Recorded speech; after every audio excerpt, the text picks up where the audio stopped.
Mr Simon Hamilton for supplementary. Thank you, Mr Deputy Speaker. Difficult one to follow that. One of the uninformed. Maybe after his last answer, he'd not agree with this one, but wouldn't the Minister agree with me that facing tens of millions of savings as a result of decisions taken collectively and unanimously by our executive, that if we were not to look at savings in terms of duplication, triplication, or even more in respect of administration and government departments, if we weren't to look at that first for savings, we would be making a grave offence, and in fact particularly shouldn't be targeting frontline services, and we should be looking firstly and foremostly at administration and the duplication of administration costs.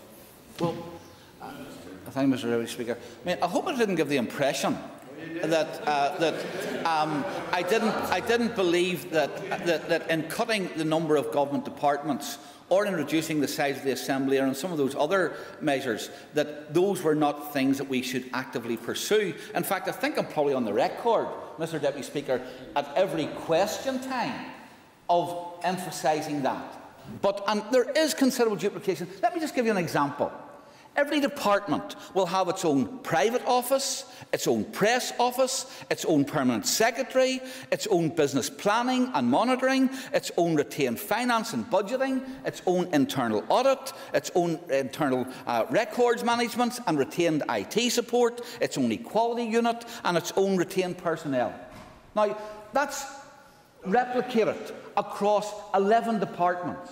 And when you amalgamate, and if you amalgamate departments, then of course you would do away with a lot of that duplication. But as the previous questioner has indicated, even, and this is a figure I put into the public domain at the last Assembly question time, even if you were to take the current level of departments down from 11 to 6, you're looking at about £37 million savings.